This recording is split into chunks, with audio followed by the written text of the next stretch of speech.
पर्वतों से उतरती एक शांत नदी के किनारे बसे सुंदर गांव चंद्रपुर में एक टूटी फूटी झोपड़ी थी।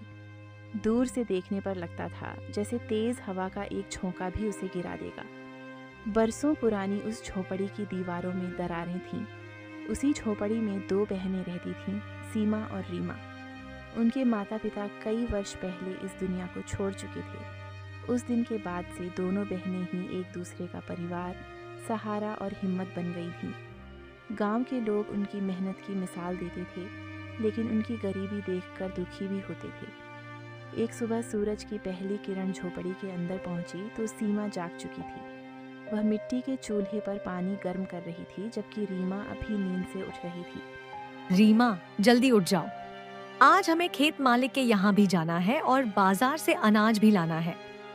मैं जानती हूँ कि हमारा जीवन आसान नहीं है, लेकिन अगर हम हर दिन मेहनत करते रहे तो एक दिन हमारे सारे सपने पूरे होंगे और हमें इस झोपड़ी में नहीं रहना पड़ेगा।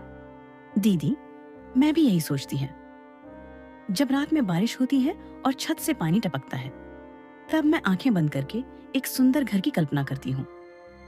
ऐसा घर जिसमें मजबूत दीवारें हों, एक छोटा सा आंगन हो और जहाँ हम बिना किसी डर के रह सके।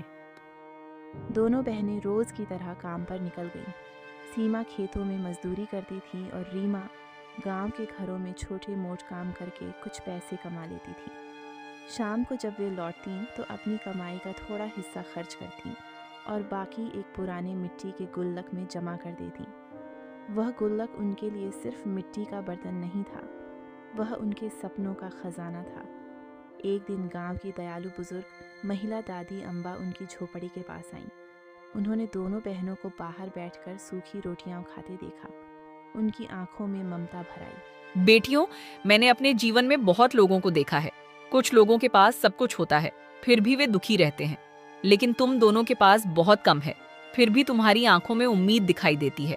यही उम्मीद एक दिन तुम्हारी सबसे बड़ी ताकत बनेगी। दादी, कभी कभी मन डर जाता है। लगता है कि पता नहीं हमारा सपना पूरा होगा भी या नहीं। लेकिन फिर मैं रीमा को देखती हूँ और सोचती हूँ कि अगर मैंने हिम्मत हार दी तो इसकी उम्मीद भी टूट जाएगी। इसलिए मैं खुद को मजबूत बनाए रखती हूँ। दादी, मुझे विश्वास है कि भगवान हमारी मेहनत देख रहे हैं। शायद अभी हमारी परीक्षा चल रही है, लेकिन एक दिन ऐसा जरूर आएगा जब हम भी गर्व से कह सकेंगे कि यह घर हमारा अपना है और हमने इसे अपनी मेहनत से बनाया है। दादी अम्बा ने दोनों को आशीर्वाद दिया और चली गई। लेकिन उसी समय गांव के सबसे अमीर आदमी सेठ हरिराम अपनी बैलगाड़ी लेकर वहां से गुजर रहा था। उसकी नज़र दोनों बहनों पर पड़ी। वह रुक गया। अजीब बात है, ये गरीब लड़कियां भी बड़े बड़े सपने देख रही हैं। मैंने सुना है कि ये अपने लिए घर बनाने के लिए पैसे जमा कर रही हैं। दुनिया में मेहनत से ज्यादा ताकत पैसे की होती है और पैसे मेरे पास हैं। देखते हैं इनका सपना कितने दिन तक जिंदा रहता है। सेठ हरिराम आगे बढ़ गया। उधर बहनों को उसकी नीयत का बिल्कुल अंदाजा नहीं था। वे अपनी मेहनत और सपनों में व्यस्त थीं। कुछ दिनों बाद गांव के स्कूल के मास्टर जी उनसे मिलने आए। मास्टर जी दोनों बहनों को बचपन से जानते थे। उन्हें हमेशा दुख होता था कि गरीबी के कारण दोनों की पढ़ाई अधूरी रह गई थी। सीमा और रीमा, जीवन में सिर्फ मेहनत ही काफी नहीं होती, समझदारी और ज्ञान भी उतने ही जरूरी होते हैं। जो इंसान सीखना बंद कर देता है, वह आगे बढ़ने का रास्ता खो देता है। तुम दोनों चाहे जितनी व्यस्त रहो, लेकिन सीखना कभी मत छोड़ना। मास्टर जी, आपकी बात हमारे लिए बहुत महत्वपूर्ण है। हम पढ़ाई पूरी नहीं कर सके, इसका दुख तो हमेशा रहेगा, लेकिन हम सीखना नहीं छोड़ेंगे। हमें अपने भविष्य को बेहतर बनाना है और अपने सपनों को मजबूत नींव पर खड़ा करना है। समय धीरे धीरे बीतता गया। गुल्लक में पैसे बढ़ते गए, सपना भी बड़ा होता गया। लेकिन उन्हें नहीं पता था कि किस्मत उनके लिए एक ऐसा रहस्य छुपा कर बैठी है जो उनकी पूरी जिंदगी बदल सकता था। एक शाम जब दोनों बहनें झोपड़ी की सफाई कर रही थीं, तभी रीमा की नज़र दीवार के पीछे छुपे एक पुराने लकड़ी के बक्से पर पड़ी। उस बक्से पर धूल की मोटी परत जमी हुई थी। लगता था जैसे वह कई वर्षों से किसी ने छुआ तक न हो। दीदी, जरा यहाँ आइए। मुझे लगता है कि दीवार के पीछे कोई पुराना बक्सा छुपा हुआ है। मैंने इसे पहले कभी नहीं देखा। हो सकता है ये माँ बाबूजी की कोई पुरानी चीज हो। हमें इसे खोलकर जरूर देखना चाहिए। सच कह रही हो? अगर यह सचमुच माँ बाबूजी का बक्सा है तो शायद इसके अंदर उनकी कोई यादगार चीज हो। इतने वर्षों बाद उनकी कोई निशानी मिलना हमारे लिए किसी खजाने से कम नहीं होगा। मुझे भी दोनों बहनों ने सावधानी से वह बक्सा बाहर निकाला। उनके दिल तेजी से धड़क रहे थे। उन्हें बिल्कुल अंदाजा नहीं था कि उस बक्से के अंदर क्या छुपा है, लेकिन किस्मत का दरवाज़ा धीरे धीरे खुलने वाला था और उसी बक्से में एक ऐसा रहस्य छुपा था जो न केवल उनके सपनों का घर बना सकता था, बल्कि सेठ हरिराम की नींद भी उड़ा सकता था। रात गहरा चुकी थी। झोपड़ी के बाहर नदी की लहरों की हल्की आवाज़ सुनाई दे रही थी। आसमान में चमकते सितारे जैसे किसी अनजाने रहस्य के गवाह बने हुए थे।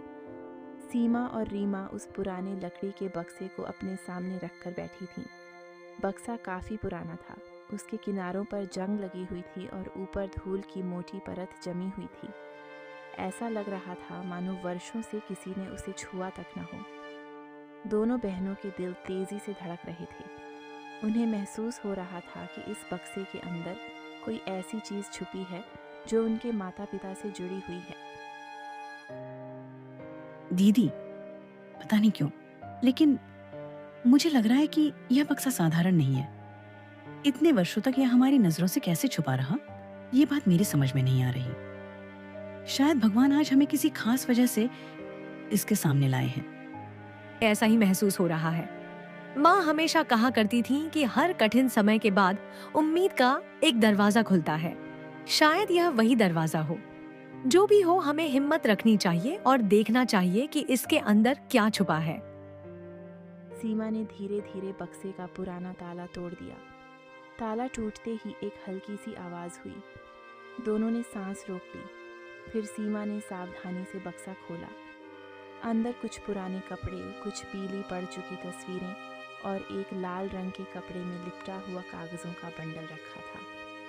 सीमा ने कांपते हाथों से वह बंडल उठाया।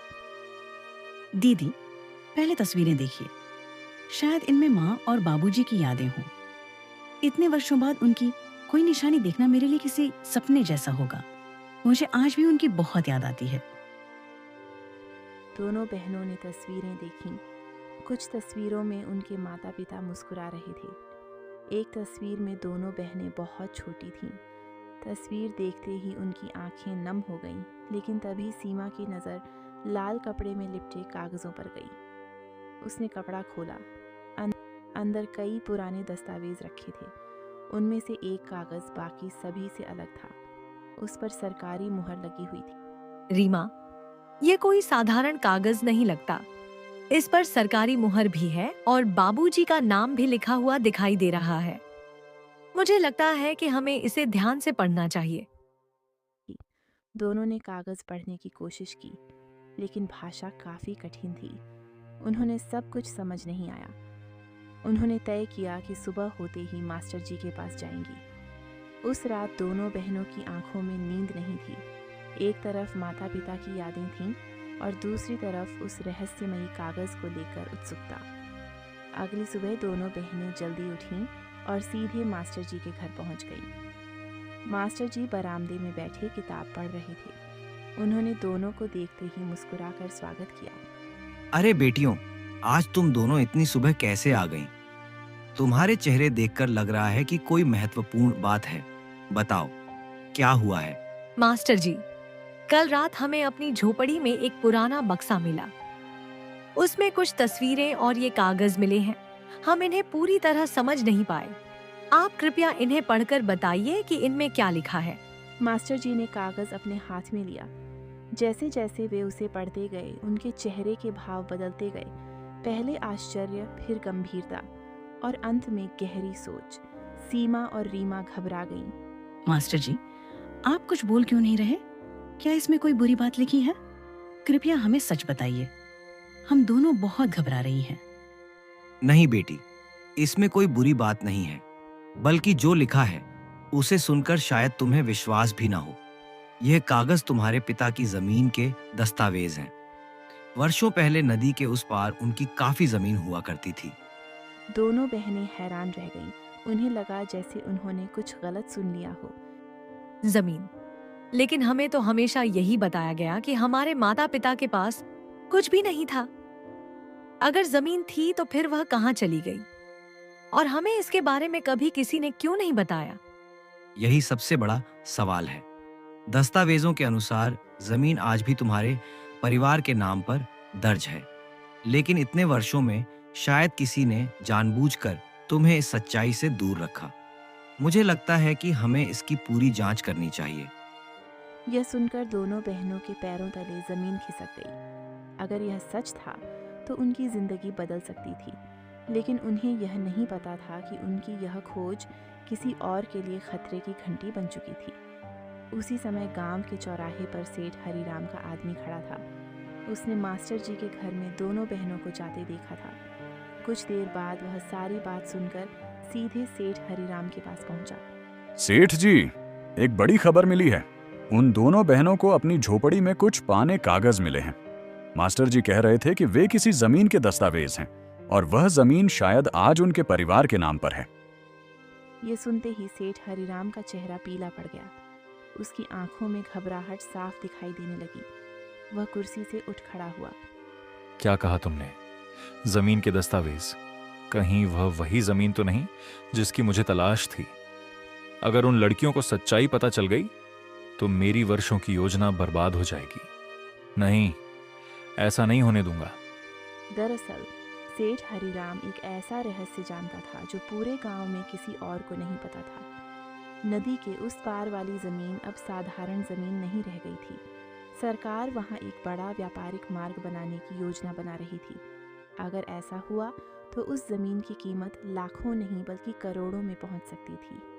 सेठ हरिराम वर्षों से किसी तरह उस जमीन पर कब्जा करने का सपना देख रहा था, लेकिन अब अचानक दोनों बहनें उसके रास्ते में आ खड़ी हुई थीं। अब मुझे बहुत सावधानी से कदम उठाना होगा। मैं उन लड़कियों को सीधे नुकसान नहीं पहुंचा सकता, वरना पूरा गांव मेरे खिलाफ हो जाएगा। लेकिन अगर मैं उन्हें धोखे से दस्तावेजों से दूर कर दूं तो सारी जमीन मेरी हो सकती है। उधर सीमा और रीमा खुशी और आश्चर्य के बीच झूल रही थीं। उन्हें लग रहा था कि शायद भगवान ने उनकी वर्षों की मेहनत देख ली है, लेकिन उन्हें यह नहीं मालूम था कि उनके सपनों पर लालच की काली नज़र पड़ चुकी है। उसी रात जब दोनों बहनें अपनी झोपड़ी में सो रही थीं, झोपड़ी के बाहर एक परछाई चुपचाप खड़ी थी। वह आदमी धीरे धीरे खिड़की की ओर बढ़ा। उसकी नज़र सीधे उस पुराने बक्से पर थी जिसमें सारे दस्तावेज रखे हुए थे। किसी को भनक तक नहीं थी कि अगले ही पल एक बड़ी साजिश शुरू होने वाली है। रात का समय था। पूरे गांव में सन्नाटा पसरा हुआ था। दूर नदी की लहरों की आवाज़ और पेड़ों से टकराती हवा की सरसराहट माहौल को और रहस्यमय बना रही थी। सीमा और रीमा दिन भर की थकान के बाद गहरी नींद में सो रही थीं, लेकिन उनकी झोपड़ी के बाहर एक आदमी छिपकर खड़ा था। उसकी निगाहें बार बार उसी पुराने बक्से की तरफ जा रही थीं जिसमें ज़मीन के दस्तावेज रखे हुए थे। वह कोई साधारण चोर नहीं था। उसे भेजा था सेठ हरिराम ने। धीरे धीरे वह आदमी खिड़की के पास पहुंचा। उसने अंदर झांका। दोनों बहनें सो रही थीं। उसने खिड़की से हाथ डालकर बक्से को खींचने की कोशिश की, लेकिन तभी बक्सा एक मिट्टी के घड़े से टकरा गया। घड़ा गिरा और तेज आवाज हुई। दीदी, दीदी जल्दी उठिए। मुझे बाहर किसी के होने की आवाज सुनाई दी है। मेरा दिल बहुत घबरा रहा है। ऐसा लग रहा है जैसे कोई हमारी झोपड़ी के आसपास घूम रहा हो और किसी चीज की तलाश कर रहा हो। सीमा तुरंत उठ बैठी। उसने दरवाज़ा खोला और बाहर देखा, लेकिन तब तक वह आदमी अंधेरे में भाग चुका था। चारों तरफ सिर्फ सन्नाटा था। रीमा, तुम ठीक कह रही थी। यहाँ किसी के पैरों के निशान दिखाई दे रहे हैं। इसका मतलब कोई सचमुच हमारी झोपड़ी तक आया था। लेकिन आखिर वह यहाँ क्यों आया होगा और उसे हमसे क्या काम हो सकता है? दोनों बहनों ने तुरंत बक्से को देखा। सारे कागज सुरक्षित थे, लेकिन अब उन्हें समझ आ गया था कि यह मामला साधारण नहीं है। कोई उन दस्तावेजों के पीछे पड़ा हुआ था।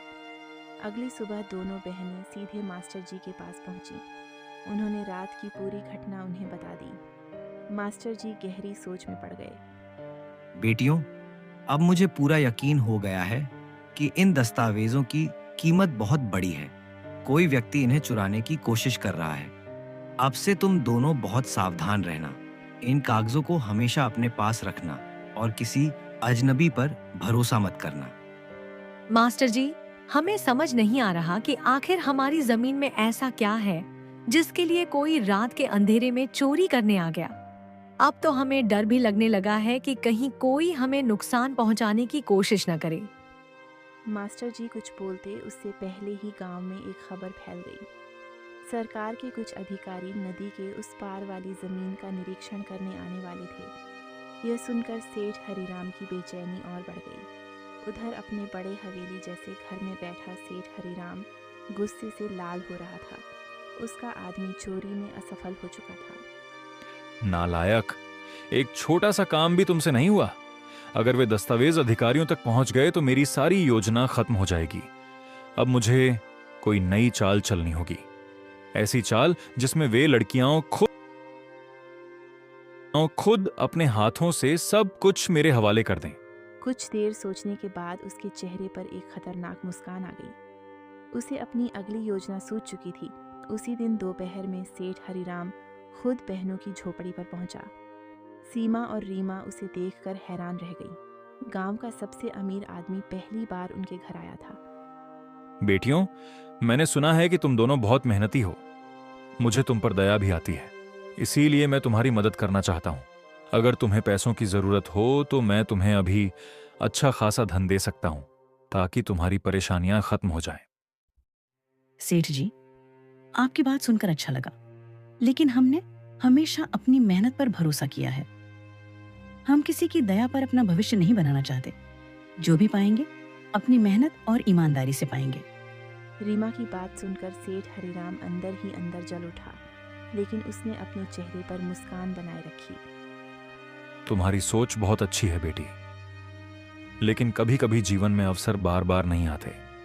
अगर तुम्हारे पास कोई पुरानी जमीन या बेकार कागज हो तो मैं उन्हें खरीद सकता हूं। बदले में तुम्हें इतना पैसा दूंगा कि तुम्हारा सपना तुरंत पूरा हो जाएगा। ये सुनते ही सीमा और रीमा एक दूसरे को देखने लगी। अब उन्हें समझ आ गया था कि सेठ हरिराम का असली निशाना क्या है। सेठ जी, हमारे माता पिता की जो भी निशानियां हैं वे हमारे लिए बहुत कीमती हैं। हम उन्हें किसी कीमत पर बेचने के बारे में नहीं सोच सकते, इसलिए कृपया इस विषय पर हमसे दोबारा बात मत कीजिए। सेठ हरिराम के चेहरे का रंग बदल गया। वह गुस्से में वहां से चला गया, लेकिन जाते जाते उसने मन ही मन कसम खा ली कि वह उन बहनों को कभी सफल नहीं होने देगा। शाम को जब दोनों बहनें नदी किनारे बैठी थीं, तभी दादी अम्बा वहां पहुंची। उनके चेहरे पर चिंता साफ दिखाई दे रही थी। बेटियों, आज मुझे तुमसे एक ऐसी बात कहनी है जो मैं कई वर्षों से अपने दिल में दबाकर बैठी थी। शायद अब समय आ गया है कि तुम्हें पूरा सच पता चल जाए, क्योंकि जो खतरा तुम्हारे ऊपर मंडरा रहा है उसका सामना बिना सच्चाई जाने नहीं किया जा सकता। दादी, आप हमें डरा रही हैं। आखिर ऐसी कौन सी बात है जिसे आपने इतने वर्षों तक छुपाकर रखा? अगर वह हमारे माता पिता से जुड़ी है तो कृपया हमें सब कुछ सच सच बता दीजिए। दादी अम्बा की आंखें भर आईं। उन्होंने नदी की तरफ देखा और गहरी सांस ली। तुम्हारे पिता साधारण किसान नहीं थे। उन्होंने वर्षों पहले गांव के कई गरीब परिवारों की मदद की थी, लेकिन उसी समय उनकी जमीन पर कुछ लोगों की बुरी नजर पड़ गई थी। उन लोगों में सबसे आगे सेठ हरिराम था। तुम्हारे पिता ने उसके सामने कभी सिर नहीं झुकाया। सीमा और रीमा स्तब्ध रह गईं। दादी अम्बा आगे बोलने लगीं। तुम्हारे पिता ने मरने से कुछ दिन पहले मुझसे कहा था कि अगर कभी उनकी बेटियों को वह पुराना बक्सा मिल जाए तो मैं उन्हें सच बता दूं। उन्होंने कहा था कि उस जमीन में सिर्फ धन नहीं, बल्कि उनके परिवार का सम्मान और भविष्य छिपा हुआ है। दोनों बहनों की आंखों में आंसू आ गए। उन्हें पहली बार महसूस हुआ कि वे सिर्फ जमीन के लिए नहीं लड़ रही थीं, वे अपने माता पिता की विरासत के लिए लड़ रही थीं। लेकिन उसी समय गांव के बाहर से कुछ घुड़सवार अधिकारियों के आने की खबर मिली, और उनके हाथ में कुछ ऐसे कागज थे जो पूरी कहानी को नया मोड़ देने वाले थे, क्योंकि उन कागजों में लिखा था कि नदी के उस पार वाली ज़मीन पर मालिकाना हक साबित करने के लिए सिर्फ पुराने दस्तावेज़ काफ़ी नहीं होंगे। एक और सबूत चाहिए होगा, ऐसा सबूत जो अभी तक किसी को नहीं मिला था। दादी अम्बा की बात सुनने के बाद सीमा और रीमा पूरी रात सो नहीं सकीं। अब यह लड़ाई सिर्फ एक ज़मीन की नहीं थी, यह उनके माता पिता के सम्मान, उनकी मेहनत और उनके सपनों की लड़ाई बन चुकी थी। लेकिन अगली सुबह जो खबर मिली उसने उनकी चिंता और बढ़ा दी। सरकारी अधिकारियों ने साफ कह दिया था कि पुराने दस्तावेज महत्वपूर्ण हैं, लेकिन ज़मीन पर पूरा अधिकार साबित करने के लिए एक और सबूत चाहिए होगा, एक ऐसा सबूत जो वर्षों पहले गायब हो गया था। रीमा, मुझे लग रहा था कि दस्तावेज मिलते ही सारी परेशानी खत्म हो जाएगी, लेकिन अब तो ऐसा लग रहा है कि हमारी असली परीक्षा शुरू हुई है। अगर वह दूसरा सबूत नहीं मिला तो हम अपने माता पिता का हक कैसे साबित करेंगे? दीदी, हम इतने साल कठिनाइयों से लड़ते आए हैं। अब जब सच हमारे सामने है तो हम हार नहीं मान सकते। चाहे हमें पूरा गांव खंगालना पड़े, जंगलों में ढूंढना पड़े या पुराने लोगों से बात करनी पड़े, हम वह सबूत जरूर खोजेंगे। उधर सेठ हरिराम को जैसे ही यह खबर मिली कि एक और सबूत की ज़रूरत है, उसके चेहरे पर मुस्कान लौट आई। उसे विश्वास था कि वह सबूत अब इस दुनिया में कहीं नहीं होगा, और अगर होगा भी तो वह उसे बहनों तक पहुंचने नहीं देगा। अब खेल मेरे हाथ में है। वे लड़कियां चाहे जितनी कोशिश कर लें, बिना उस सबूत के कुछ साबित नहीं कर पाएंगी, और अगर गलती से वह सबूत कहीं मिल भी गया तो मैं उसे उनके हाथों तक पहुंचने से पहले ही गायब कर दूंगा। उसी शाम मास्टर जी ने दोनों बहनों को बुलाया। उनके हाथ में एक पुरानी डायरी थी। डायरी के कुछ पन्ने फटे हुए थे, लेकिन उसमें कुछ महत्वपूर्ण बातें लिखी थीं। बेटियों, यह डायरी मुझे स्कूल के पुराने रिकॉर्ड कमरे से मिली है। इसमें तुम्हारे पिता का नाम दर्ज है। यहाँ लिखा है कि उन्होंने जमीन के असली नक्शे और कुछ महत्वपूर्ण कागज एक लोहे के संदूक में रखे थे। अगर वह संदूक मिल जाए तो शायद हमें वह सबूत भी मिल सकता है जिसकी तलाश है। कृपया बताइए कि उस संदूक के बारे में और क्या लिखा हुआ है। यही समस्या है बेटी।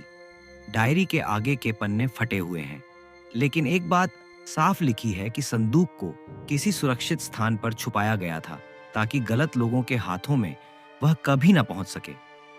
ये सुनकर दोनों बहनों की उम्मीद फिर से जाग उठी। अब उनके सामने एक नया लक्ष्य था। उन्हें उस लोहे के संदूक को ढूंढना था। अगले दिन से उनकी खोज शुरू हो गई। वे गांव के बुजुर्गों से मिली, पुराने खेतों में गईं, नदी के किनारे घूमो, लेकिन कई दिनों तक उन्हें कोई सुराग नहीं मिला। एक शाम जब दोनों थकी हुई घर लौट रही थीं, तभी दादी अम्बा ने उन्हें बुलाया। उनके चेहरे पर गंभीरता थी। मुझे अभी अभी एक पुरानी बात याद आई है। तुम्हारे पिता अक्सर गांव के पुराने बरगद के पेड़ के पास जाया करते थे। वे कहा करते थे कि कुछ चीजें ऐसी होती हैं जिन्हें जमीन नहीं, भरोसा संभाल कर रखता है। शायद उस बात का संबंध उसी संदूक से हो। दादी, आपने यह बात पहले क्यों नहीं बताई? हो सकता है यही वह सुराग हो जिसकी हमें तलाश थी। हम कल सुबह ही उस बरगद के पेड़ के पास जाएंगे और हर जगह ध्यान से खोज करेंगे। अगली सुबह दोनों बहनें बरगद के विशाल पेड़ के पास पहुंची। वह पेड़ गांव जितना ही पुराना था। उसकी जड़ें दूर दूर तक फैली हुई थीं। घंटों खोजने के बाद भी उन्हें कुछ नहीं मिला। लेकिन तभी रीमा का पैर एक पत्थर से टकराया। पत्थर के नौचे लोहे की एक जंग लगी हुई चीज दिखाई दी। दीदी, जल्दी आइए, यहाँ कुछ अजीब दिखाई दे रहा है। यह साधारण पत्थर नहीं लगता। इसके नीचे शायद कोई लोहे की चीज छुपी हुई है। दोनों ने मिट्टी हटानी शुरू की। धीरे धीरे एक पुराना लोहे का संदूक बाहर दिखाई देने लगा। उनकी सांसें तेज हो गईं।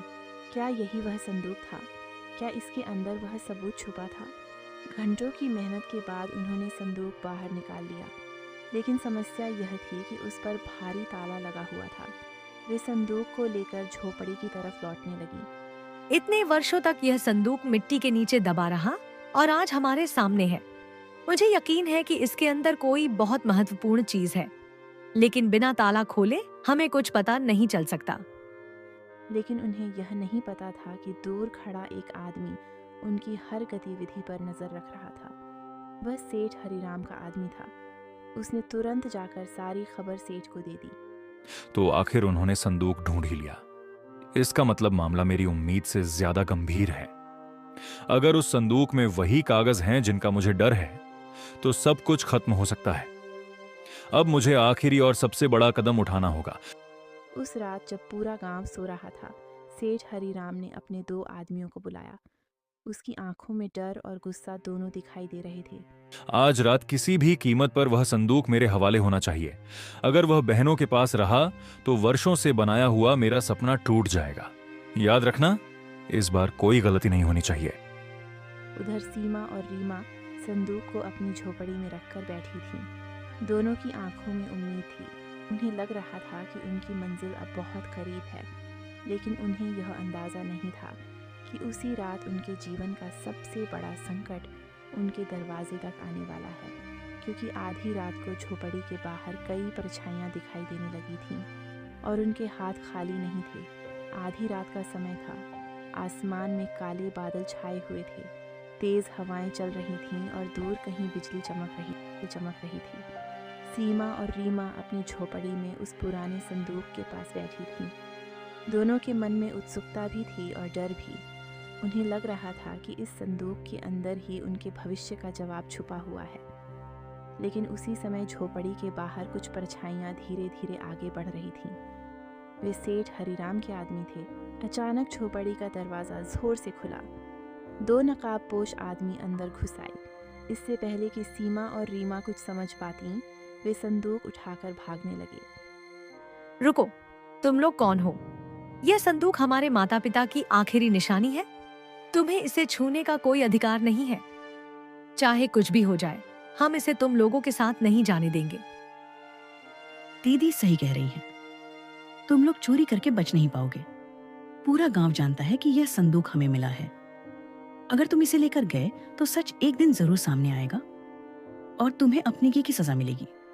लेकिन वे आदमी नहीं रुके। वे संदूक लेकर भाग निकले। सीमा और रीमा भी उनके पीछे दौड़ी। उनकी आवाज़ सुनकर आसपास के कुछ ग्रामीण जाग गए। कुछ ही देर में पूरा गांव शोर सुनकर इकट्ठा होने लगा। उधर सेठ हरिराम अपनी हवेली में बेचैनी से टहल रहा था। उसे इंतजार था कि उसके आदमी संदूक लेकर लौट आए। कुछ देर बाद दोनों आदमी हाँफते हुए हवेली में पहुंचे। उनके हाथ में वही संदूक था। बहुत अच्छा, आखिरकार वह चीज मेरे हाथ में आ ही गई जिसके लिए मैं इतने वर्षों से इंतजार कर रहा था। अब कोई मेरा रास्ता नहीं रोक सकता। सुबह होने से पहले मुझे इसके अंदर के सारे कागज देखने होंगे। सेठ हरिराम ने जल्दी जल्दी ताला तोड़ने की कोशिश की। काफी मेहनत के बाद ताला खुल गया। उसने संदूक खोला, लेकिन अगले ही पल उसका चेहरा उतर गया। संदूक लगभग खाली था। अंदर सिर्फ एक पुराना कपड़ा और एक मुड़ा हुआ पत्र रखा था। ये कैसे हो सकता है? इतना पुराना संदूक और अंदर सिर्फ एक पत्र? नहीं, यह संभव नहीं है। कांपते हाथों से उसने पत्र खोला।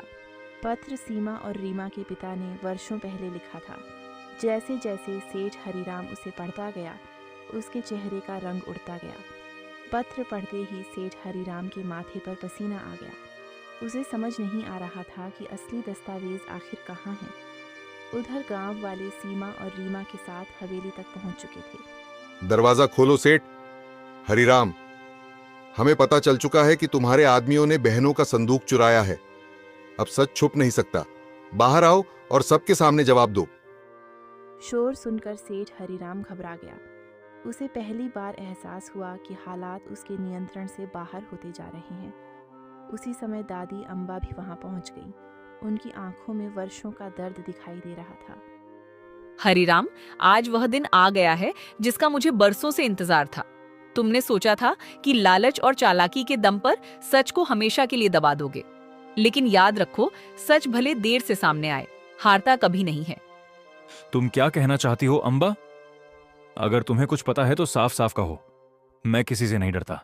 मेरे खिलाफ किसी के पास कोई सबूत नहीं है। सबूत है हरिराम, और वह हमेशा से मेरे पास था। तुम्हारे डर की वजह भी वही है। वर्षों पहले जब सीमा और रीमा के पिता को तुम्हारी नीयत का पता चला था, तब उन्होंने असली दस्तावेज मुझे सौंप दिए थे।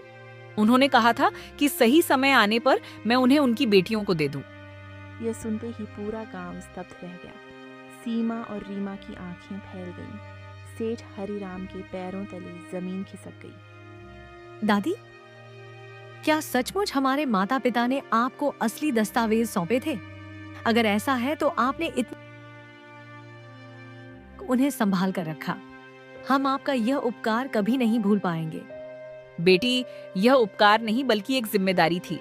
तुम्हारे माता पिता बहुत अच्छे इंसान थे। उन्होंने गांव के लिए जो किया था उसे मैं कभी नहीं भूल सकती। इसलिए मैंने उनकी आखिरी इच्छा को अपने जीवन का कर्तव्य बना लिया। दादी अम्बा ने अपने कपड़ों में छुपी एक पुरानी थैली निकाली। थैली में वही असली दस्तावेज थे। सरकारी मुहरें बिल्कुल साफ दिखाई दे रही थीं। पूरा गांव खुशी से भर उठा। लेकिन कहानी अभी खत्म नहीं हुई थी, क्योंकि अगले दिन सरकारी अधिकारी आने वाले थे और उनके सामने सच और झूठ का अंतिम फैसला होने वाला था। क्या सीमा और रीमा को उनका हक मिलेगा? क्या सेठ हरिराम अपने अपराधों की सज़ा से बच पाएगा? इन सभी सवालों का जवाब अगले और अंतिम भाग में मिलेगा। सुबह की पहली किरण के साथ ही पूरे गांव में एक अलग ही हलचल थी। आज वह दिन था जिसका इंतज़ार सीमा और रीमा ने वर्षों तक किया था। गांव के चौपाल पर सरकारी अधिकारी आने वाले थे। वहीं यह फैसला होना था कि नदी के उस पार की ज़मीन का असली मालिक कौन है। एक तरफ सीमा और रीमा खड़ी थीं, दूसरी तरफ सेठ हरिराम। लेकिन आज पहली बार उसके चेहरे पर घमंड नहीं बल्कि डर दिखाई दे रहा था। कुछ ही देर में सरकारी अधिकारी चौपाल पर पहुंचे। गांव के लगभग सभी लोग वहां इकट्ठा हो चुके थे। दादी अम्बा अपने हाथों में वह पुरानी थैली लिए खड़ी थीं जिसमें असली दस्तावेज रखे हुए थे। चारों तरफ सन्नाटा छा गया। आज हम इस जमीन के मालिकाना हक से जुड़े मामले की अंतिम जांच करने आए हैं। यदि किसी के पास असली दस्तावेज या कोई महत्वपूर्ण प्रमाण हो तो वह अब भी प्रस्तुत कर सकता है। साहब, वर्षों पहले इन दोनों बहनों के पिता ने मुझे यह जिम्मेदारी सौंपी थी। उन्होंने कहा था कि जब सही समय आए तब मैं ये दस्तावेज उनकी बेटियों को सौंप दूं। आज वही समय है और मैं ये कागज आपके सामने प्रस्तुत करती हूँ। दादी अम्बा ने थैली से दस्तावेज निकाले। अधिकारियों ने उन्हें ध्यान से देखना शुरू किया। एक एक पन्ने की जांच की गई। सरकारी मुहरें, हस्ताक्षर और पुराने रिकॉर्ड सब मिलाए गए। करीब 1 घंटे तक जांच चलती रही। सीमा और रीमा की धड़कनें तेज थीं। दीदी, आज मुझे माँ और बाबूजी बहुत याद आ रहे हैं। अगर वे हमारे साथ होते तो शायद यह दिन देखकर बहुत खुश होते। मैंने कभी नहीं सोचा था कि हमारी जिंदगी में ऐसा भी कोई दिन आएगा। हाँ रीमा, आज जो कुछ भी हो रहा है वह उनकी मेहनत और उनके संस्कारों की वजह से हो रहा है। चाहे फैसला जो भी हो, मुझे इस बात का गर्व है कि हमने कभी गलत रास्ता नहीं चुना और हर मुश्किल का सामना ईमानदारी से किया। कुछ देर बाद अधिकारी अपनी कुर्सियों से उठे। पूरा गांव उनकी ओर देखने लगा। सबको फैसले का इंतजार था। सभी दस्तावेजों और रिकॉर्ड की जांच के बाद हम यह घोषणा करते हैं कि नदी के उस पार स्थित पूरी जमीन कानूनी रूप से सीमा और रीमा के परिवार की संपत्ति है। प्रस्तुत किए गए दस्तावेज पूरी तरह सही और वैध पाए गए हैं। ये सुनते ही पूरा चौपाल तालियों से गूंज उठा। सीमा और रीमा की आंखों से आंसू बहने लगे। वर्षों का संघर्ष आखिर रंग ला चुका था। दीदी, हमें हमारा हक मिल गया। इतने सालों की मेहनत, दर्द और इंतजार आज सफल हो गया। मुझे ऐसा लग रहा है जैसे हमारे माता पिता कहीं से हमें देखकर मुस्कुरा रहे हों। ये सिर्फ हमारी जीत नहीं है रीमा, ये सच्चाई, मेहनत और विश्वास की जीत है। अगर हम मुश्किल समय में हार मान लेते तो शायद आज का दिन कभी नहीं देख पाते। लेकिन कहानी का सबसे बड़ा मोड़ अब भी बाकी था। जांच के दौरान अधिकारियों को कई ऐसे रिकॉर्ड मिले जिनसे साबित हो गया कि सेठ हरिराम वर्षों से उस जमीन पर गलत तरीके से कब्जा करने की कोशिश कर रहा था। उसके खिलाफ शिकायतें भी दर्ज थीं। सेठ हरिराम, आपके खिलाफ मिले सबूत गंभीर हैं। आपने दस्तावेज छुपाने, लोगों को गुमराह करने और अवैध रूप से जमीन हासिल करने की कोशिश की है। कानून के अनुसार आपके खिलाफ कार्रवाई की जाएगी। सेठ हरिराम का सिर झुक गया। जिस आदमी को अपने धन और ताकत पर घमंड था, वह आज पूरे गांव के सामने हार चुका था। मैंने लालच में आकर बहुत बड़ी गलती की। धन कमाने की चाह में मैं यह भूल गया कि गलत रास्ते से मिली जीत कभी स्थायी नहीं होती। आज मैं अपनी हार स्वीकार करता हूं। कुछ महीनों बाद नदी के किनारे वही ज़मीन अब एक नए रूप में बदल रही थी। वहाँ एक सुंदर घर बन रहा था। मजबूत दीवारें, लाल छत, छोटा सा बगीचा और सामने एक बड़ा आंगन। वह वही घर था जिसका सपना दोनों बहनों ने बरसों पहले टूटी झोपड़ी में बैठकर देखा था। बेटियों, आज तुम्हारा घर देखकर मेरी आंखें भर आती हैं। मैंने तुम्हें उस छोटी सी झोपड़ी में संघर्ष करते देखा था। आज तुम्हारी सफलता यह साबित करती है कि सच्चे सपनों को कोई ताकत हमेशा के लिए रोक नहीं सकती। दादी, अगर आपने हमारे माता पिता की अमानत को इतने वर्षों तक संभाल कर न रखा होता तो शायद हम कभी यहाँ तक नहीं पहुँच पाते। इस घर की हर ईंट में आपका आशीर्वाद और हमारे माता पिता की यादें बसी हुई हैं। और यह घर सिर्फ हमारा नहीं है, ये उन सभी लोगों के लिए उम्मीद की मिसाल है जो कठिनाइयों से लड़ रहे हैं। हम चाहते हैं कि जो भी इस घर को देखे उसे यह विश्वास मिले कि मेहनत और सच्चाई कभी व्यर्थ नहीं जाती। घर बनने के बाद दोनों बहनों ने एक बड़ा निर्णय लिया। उन्होंने ज़मीन का एक हिस्सा गांव के बच्चों की शिक्षा के लिए दान कर दिया। वहीं एक छोटा विद्यालय बनाया गया। जब मास्टर जी को यह बात पता चली तो उनकी आंखें खुशी से भर आईं। बेटियों, धनवान वह नहीं होता जिसके पास बहुत पैसा हो। सच्चा धनवान वह होता है जो अपनी सफलता से दूसरों का जीवन बेहतर बनाए। आज तुम दोनों ने साबित कर दिया कि तुम्हारे माता पिता के संस्कार सही हाथों में पहुंचे हैं। सूरज धीरे धीरे ढल रहा था। सीमा और रीमा अपने नए घर के आंगन में खड़ी थीं। उनकी आंखों में संतोष था। वर्षों पहले जिस सपने को लोग असंभव समझते थे वह आज उनके सामने हकीकत बनकर खड़ा था। उस शाम दोनों बहनों ने आसमान की ओर देखा। उन्हें लगा जैसे दूर कहीं उनके माता पिता मुस्कुरा रहे हों।